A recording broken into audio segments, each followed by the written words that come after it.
All right, today we're going to tackle a really clever data structure that's all about one thing, staying in control. It's called the AVL tree. It was built to solve a very specific and very annoying problem, and by the end of this, you'll see exactly how it pulls off its amazing balancing act. So to get why this even matters, just look at these two trees. If you had to find a number, which one are you picking? The long, stringy one on the left, or the nice, full, bushy one on the right? I mean, it's a no-brainer, right? The bushy tree lets you chop your search in half over and over again. The real question is, how do you stop your tree from turning into that slow, stringy mess in the first place? So here's our game plan. First, we'll talk about why unbalance is such a big deal. Then we'll get into the good enough rule that makes AVL trees so special. We're going to watch an insertion totally break that rule and then see the magic trick the tree uses to heal itself, these things called rotations. And finally, we'll walk through the 4 key moves in its playbook. Okay, let's jump right into part 1, the problem with unbalance. This is really about how a great idea, the binary search tree, can actually go sideways and become really inefficient. Here's the heart of the problem. A regular binary search tree is great, in theory, but if you feed it data that's already sorted, like you insert the number 1, then 2, then 3, and so on, it doesn't grow out wide and bushy. Nope, it just grows down in one long, pathetic line. It basically turns into a linked list, and searching a linked list is painfully slow, which completely defeats the purpose of using a tree. So the logical next thought is, well, okay, why not just force it to be perfect?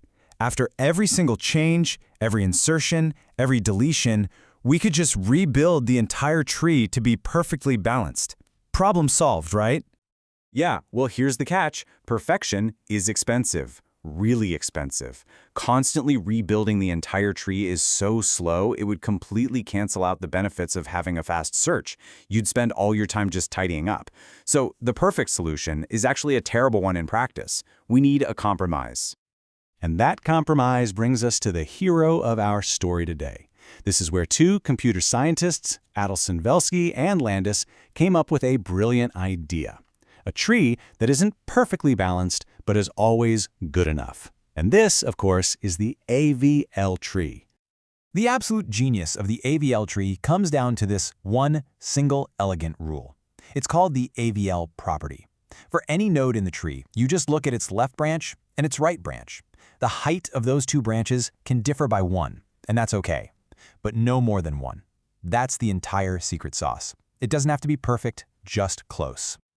Now, to enforce that rule, we need a way to measure the balance. So every single node in the tree gets its own little scorecard, which we call the balance factor. And the math is super simple. You just take the height of the left side and subtract the height of the right side. And this brings us to the 3 magic numbers for AVL trees. For a tree to be valid, every single node has to have a balance factor of either -1, 0, or 1. That's it. 0 means it's perfectly balanced, 1 means the left side is a little taller, -1 means the right side is a little taller. If you ever see a 2 or a -2, uh-oh, alarm bells go off. The rule has been broken. Okay, let's make this real. Look at tree A on the left. Go ahead, check any node you want. They're all playing by the rules. Every balance factor is either -1, 0, or 1. It's a happy, valid AVL tree. Now, look at tree B on the right. See that top node? It's in big trouble. Its left subtree has a height of 1, but its right subtree is empty, height of 0. The difference is 2, and because of that one single violation, the entire tree is now considered invalid. Okay, so we have our rule book. Now for the drama. Let's watch what happens when one simple little insertion comes along and breaks that rule. This is where we get to see how the tree actually fixes itself. We'll start here. A nice, stable, totally valid AVL tree. Every node has a balance factor within that sweet spot of -1, 0, or 1. The tree is perfectly happy. But now, let's stir the pot a little bit. We're going to add a new number, 23. Following the standard rules of a binary search tree, it finds its proper home right there, as the left child of node 27. Looks harmless enough, doesn't it? Well, think again. That one tiny addition just sent a shockwave up the tree. As we go back up and check the balance factors, we find 2 huge problems.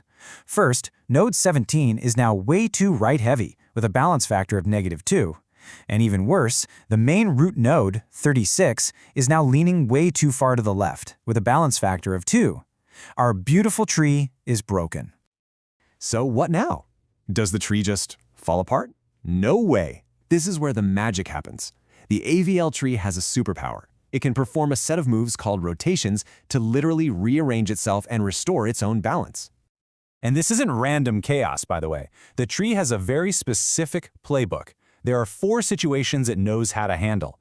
We have a right rotation, a left rotation, and then 2 slightly trickier ones, a right-left and a left-right rotation. Depending on exactly where the new node messed things up, the tree knows the precise move to fix it. So let's get our hands dirty and actually look at the mechanics of these moves. We'll use some clear before and after pictures to see exactly what's going on. First up, we have the right rotation. This is the tree's go-to move when an insertion makes the tree too heavy on the outside left, meaning in the left subtree of a node's left child. And this shows it perfectly. On the left, node 36 is our problem child. It's way too left-heavy. So the tree performs a right rotation. Watch this. It's like a pivot. Node 12 moves up to become the new boss, and 36 tucks in neatly as its right child. And boom! Just like that, look at the tree on the right. Perfect balance is restored. And you probably saw this coming. The left rotation is the exact same idea, just the perfect mirror image. This is the fix for when an insertion makes the tree too heavy on the outside right. And here it is in action. The tree on the left is unbalanced at node 36, which is now leaning way too far to the right. The tree performs one single left rotation. Node 57 pivots up, takes the lead, and 36 becomes its left child. And once again, harmony. It's such a clean and efficient fix.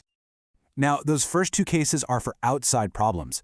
But what happens if the imbalance is on the inside, like a zigzag, where you add to the right subtree of a left child? A single rotation can't fix that. It just moves the problem. So the tree does a clever 2-step move called a double rotation. It's basically a 1-2 punch to straighten out that kink and get everything back in line. So when you boil it all down, the AVL tree is this beautiful example of a smart trade-off. It gives up on the impossible dream of perfect balance, and in exchange, it gets to be incredibly fast and efficient in the real world. And that really makes you think, doesn't it? In a world where we can't have everything, what other clever trade-offs are hiding in the design of the tools and systems that we use every single day?